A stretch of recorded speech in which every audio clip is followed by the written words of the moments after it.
What's up, YouTube? Back in here with the reaction and an explanation video. This is for Stranger Things, Episode 8. Spoilers included. Okay, so Episode 8 starts off with 11 collapsing, Papa running up, asking her, "What did you do?" as he sees that there's an outline of a body disintegrated and dead bodies surrounding her. So we know this is one that he really should be mad at, but whatever. So Nancy is struggling to escape, and in the regular world, outside of the Upside Down, they're looking for Nancy's music of choice to help her form an exit for her to escape.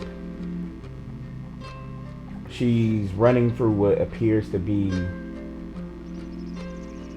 the facility that 1 and 11 were in.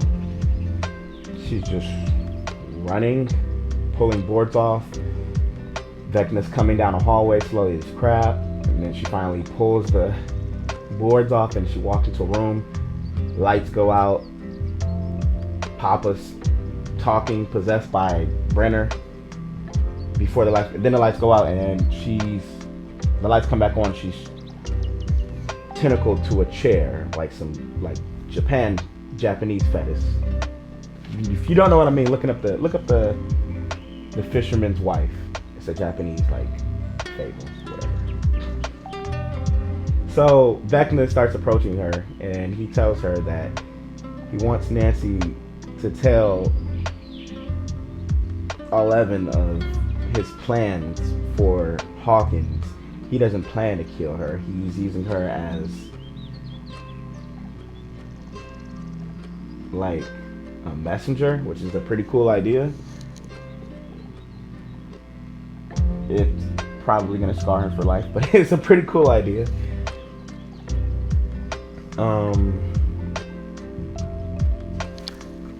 Flash forward to the episode's called Papa. So clearly this is Brenner's episode.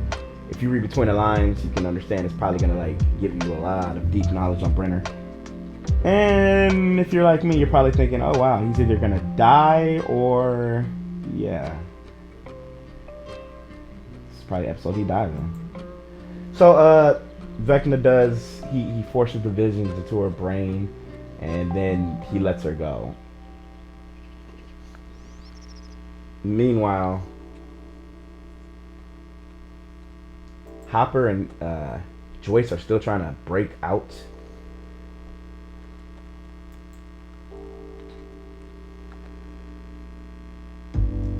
Hopper's been gone for 8 months. Joyce thought he died. He's the Heroes of Hawkins, so he had a funeral, and of course a lot of people showed up. Joyce is talking about she doesn't want to go through that again because it was kind of unfair. He was alive, but it was Joyce has been through this a lot if you actually think about it. How Will was gone, and then they had a fake funeral for him with the government gave a fake body, but it wasn't his body, and Joyce was going against them saying no, I know my son isn't dead and blah blah blah. And then she did the same thing with Hopper. And yeah. Joyce is pretty cold about that. She just doesn't believe, I don't know. Maybe she has a feeling. I don't know. Maybe she's clairvoyant. But anyways, we flash forward to Demogorgons in test tubes, and then they find a Demogorgon-like swarm in a glass. Of course, that doesn't bother them, so they ignore it immediately, and then they descend into a vent to escape from the prison. Flashback to 11. She's literally getting a defibrillator to the chest so that she can come back to life, because the doctor is literally killing her at this point. She starts seeing weird Guardians of the Galaxy, like she's traveling through space and time on hyperdrive or whatever. I think it's a lack of oxygen to her brain. So they give her oxygen, and she breathes through the oxygen mask, and she feels cocky, so then she just stands up and lifts up Nina, which is like a massive 20,000 pound tank that she was using to it was her tank, the tank filled with like water and salt, so that it would be the optimal conditions for her to see.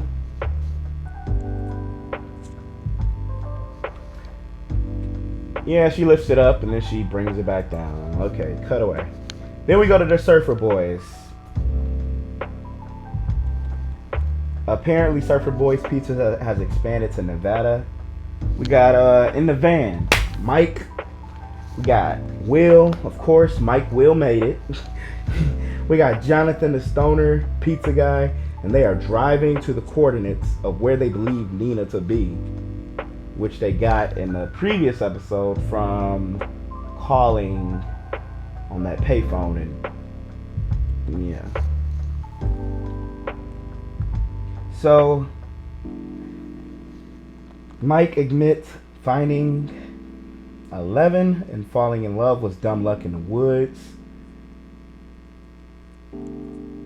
Mike feels that 11 will eventually realize that she doesn't need him and he's a throwaway.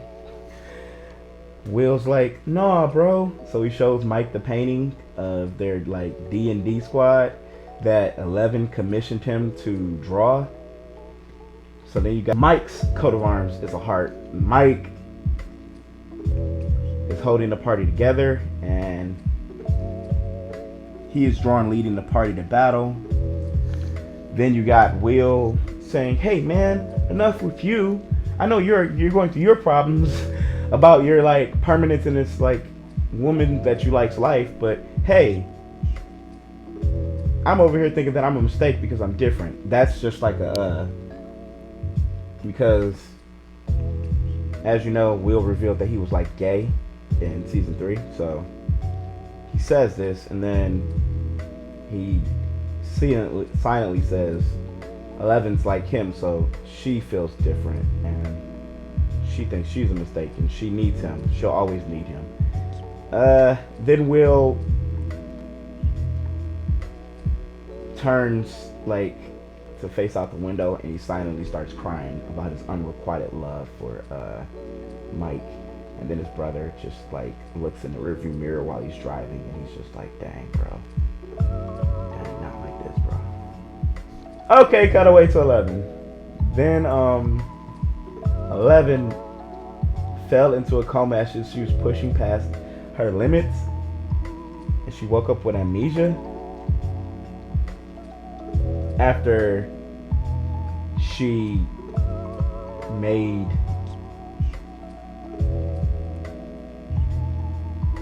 one disappear. Well, she thought she killed him, but she just sent him to the Upside Down. So Papa's like, yeah, that's what I want. I'm finally gonna get the potential I want. He thought Henry was hiding in the darkness. She opened the door unintentionally, so then Oa and Papa explain he's been killing the same way, and by killing the same way, Henry has been chiseling away at the barrier between Hawkins and the Upside Down. 11's like, wait a second, you say Hawkins? So, because all the murders that he did were in his hometown of Hawkins. So 11's worried, so she remote travels. She leaves immediately, goes to her room, turns on the water faucet, sits down on her bed, Indian style, and then remote travels to Nancy, not to Mike, which is weird. She's like, F that dude. I gotta go see what's going on over here with Nancy, who I care about, who I want to be with. Because why would I travel to Mike? Because if I traveled to Mike, then the story wouldn't happen, because she would understand that Mike's already on his way to come get her, so she should just have to like play along with Brenner so he gets there and then escape. But instead, she watches Nancy and learns the plan of them trying to attack Vecna, which is convenient. But she's like, it's just weird that she was like immediately think to go watch Nancy instead of her boyfriend. Whatever. Maybe she was looking for Max. I don't know. Whatever. So Nancy explains Vecna's vision to Dustin Harrington, of course, because you got to have a Harrington in there. Then you got Lucas, Max, Eddie, and I don't know Lucas's sister's name. But Nancy's explaining it. She's like, there's 4 gates, there's 4 chimes, which also means there's 4 bodies, there's 4 sacrifices to open the portal to the Upside Down, which means we're 1 kill away from opening a portal to the Upside Down through Hawkins or whatever. So then eventually 11 starts listening in because she finally tapped into their conversation right around the time where they start talking about how Joyce is not answering her phone and how how this group is crazy in this season. They're disconnected instead of it's whatever. But they've decided to come up with a plan to go back into the Upside Down, but this time they want to go in with weapons. They say that sounds like dumb because this guy could literally kill you like by twiddling his fingers. And they're like, if he's not gonna fight fair, why should we fight fair? So they're like, yeah, we know. And then Dustin says Vecna is kind of like a twisted version of 11, so we should use his powers against him. If he's like 11, that means when he remote travels, he's in a defenseless trance-like state. If that's true, it'll be easy. It'll be like slaying a sleeping Dracula in his coffin. But then they're like, what about those bats that are like his eyes? And what about the vines that are like, because it's all hive mind, so if any of these things interact with them, then he's all gonna probably come out of his remote travel to come after to focus on who's approaching him. So Max is like, I'm still marked, I'm still cursed, I'm willing to be the bait so that you can kill him. I just want this to be over. And then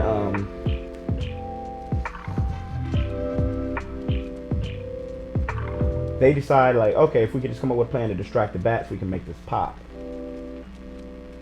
Cutting back to Russia, we got Hopper, Joyce, and the karate guy. I'm thinking his name is Klaus. We got Klaus. Okay. They crashed the gates with the unknown van after climbing out of that tunnel that we last seen them crawling through.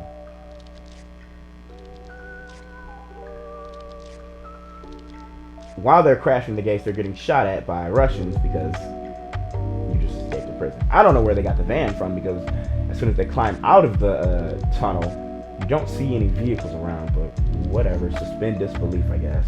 So then we got Dustin, Max, Lucas, Eddie, Nancy trying to arm up at an army surplus that's called the War Zone. They came up with a plan to go get weapons from a place called the War Zone. They want to avoid crazy Hicks, but they come to the conclusion that this is probably where all the angry hits will actually be. And there's no avoiding that. Eddie comes up with a plan to steal an RV. He asks for a bandana or a handkerchief to cover his face as like a weird railroad robber. Max doesn't have that, so she gives him a Michael Myers mask that she wore in the Halloween episode where they all went trick-or-treating as Ghostbusters. So the plan is to steal the RV. They sneak up and approach on the RV's position. There's a couple sitting outside the RV watching TV, and they come on the opposite side, sneaking past the couple. They slide the window open, and the plan is to use Eddie's father's hot wiring lessons to hotwire the RV and let Harrington drive it away. What's crazy to me is they're doing all this crazy stuff. They're making so much noise to make this happen. They slide the RV window open, but then they climb through the window, and it's just like a lot of noise, and the people are like right outside the RV watching TV, and they're not loud. They're locking the door of the RV. They're all just sliding in, sliding around, making noise inside the RV, and virtually robbing them of house and home. Well, house and Rome, because it's a vehicle. Okay, cut away to 11 confronting Owens about Max's plan to kill Vecna, and how 11 wants to go personally and not to send Owens men, because Owens is like, I got men in Hawkins right now undercover, not too far away from where your friends are. Whoa, you got people on standby. I got people posted outside your spot right now. Say the word and they will go. Like, so Papa comes into the room and he immediately tries to talk her out of it, saying one consumes by taking memories, abilities, and he's been missing for a year. I don't want you to go because I don't think you're ready. And if he's been missing a year, who knows what memories and abilities he's taken and how strong he's gotten. She's like, what?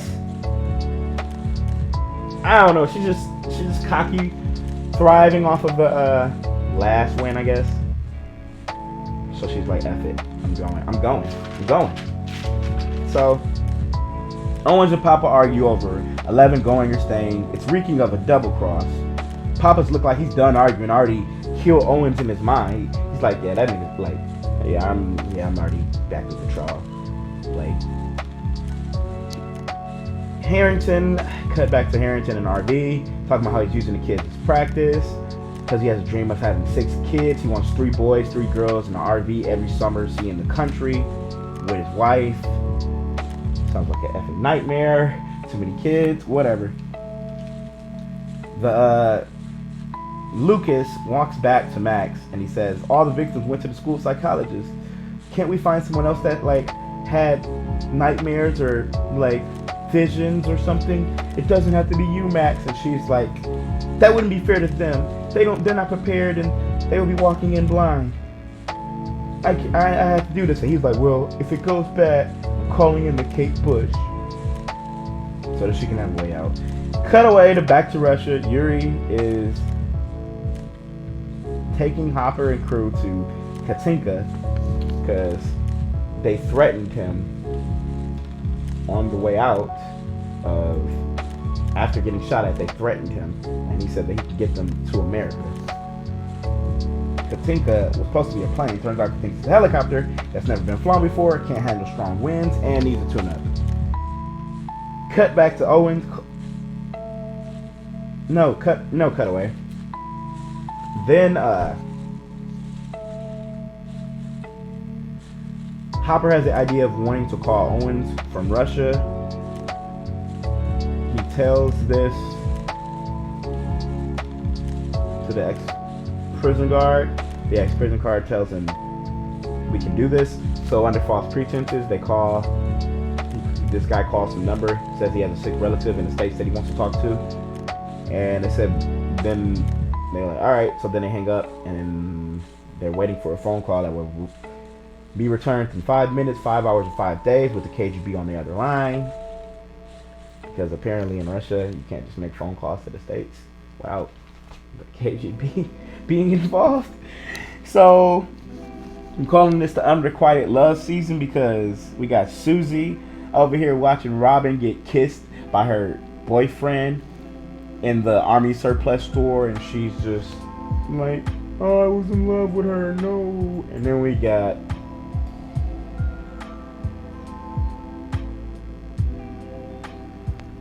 got Billy over here buying a whole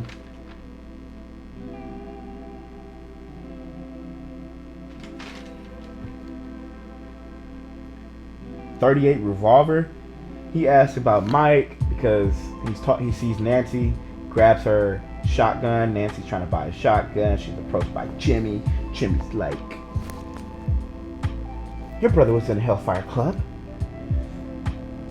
Because Nancy goes down the wrong path of actually trying to be empathetic. It tells him, I'm sorry about Chrissy, and his whole thing is he's been trying to get revenge for her this whole season, so he's just immediately mad. He immediately walks up on her, tells her like, you don't want to get a long gun like this because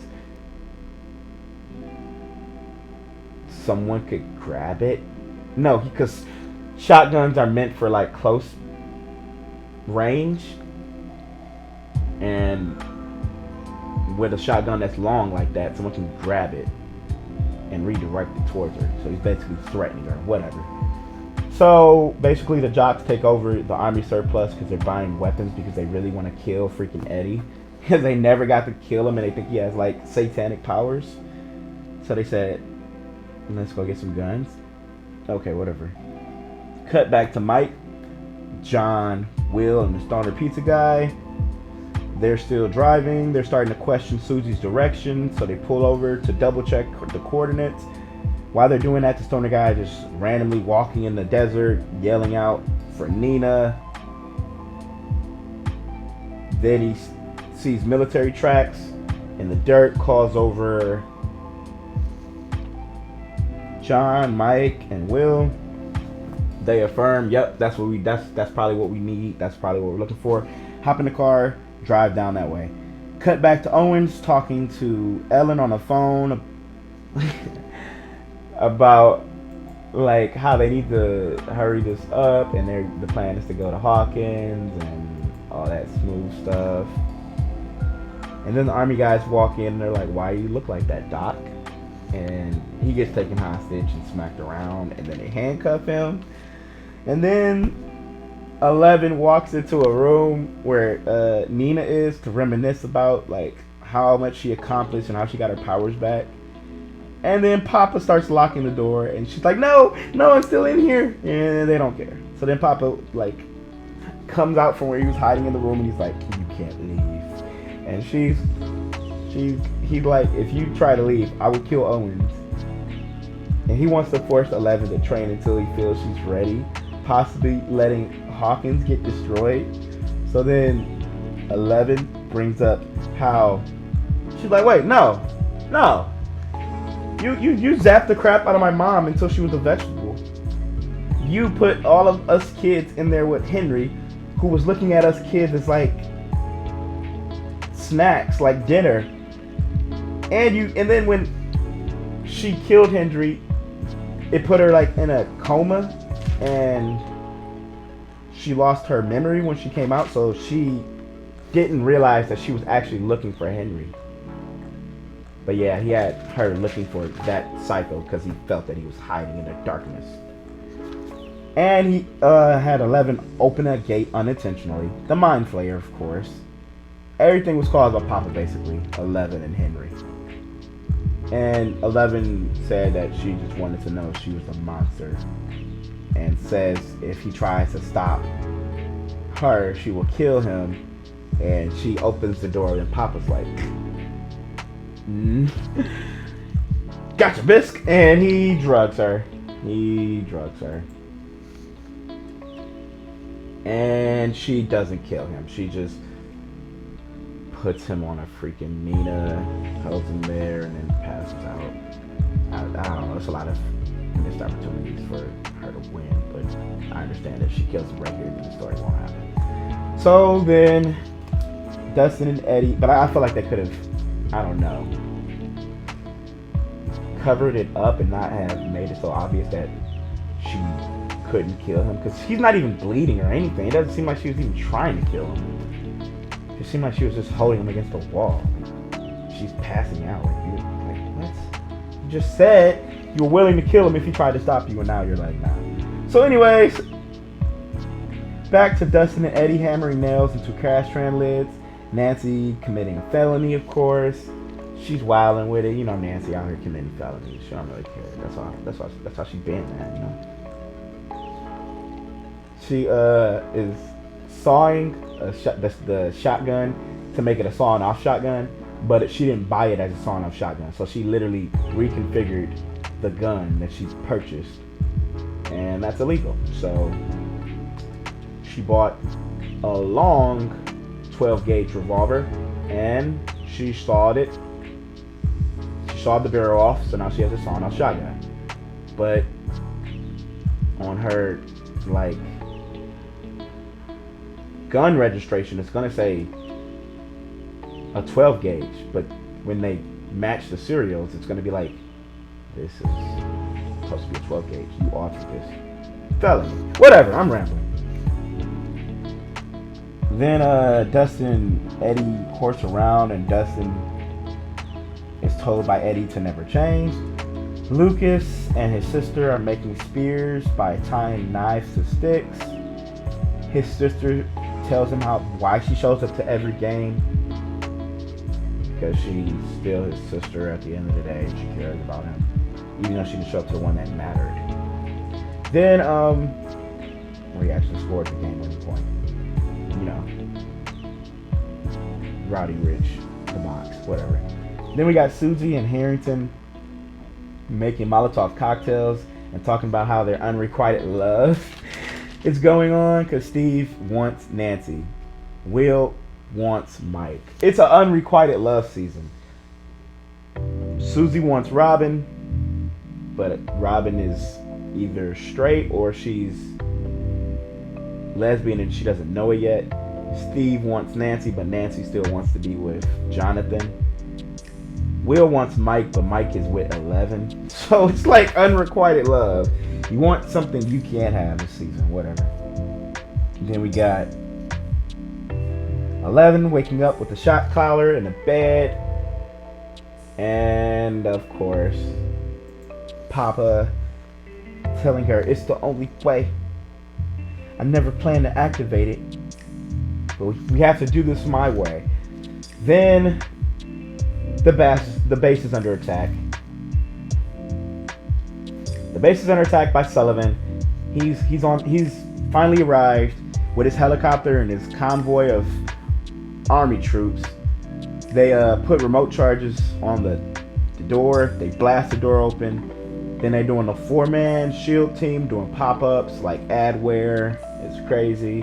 Advancing down the hallway. You got 2 men in the front with shields, 2 men in the back with rifles, and as the men move forward, they have the shields down so that they can shoot, and then the people in the front pull the shields up while the people in the back reload.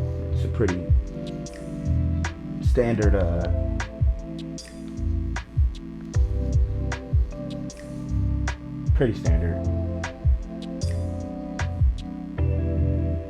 Then you got Papa picking up 11 and trying to rush outside through the trap door. And Sullivan finding Owens handcuffed and asking him where 11 is. Again, because the first time he lied to him. Then we got Papa getting shot, grazed in the arm, trying to escape with 11 from by the guys in the helicopter.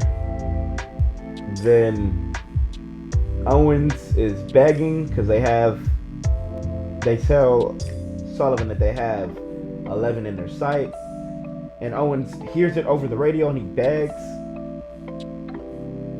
Sullivan.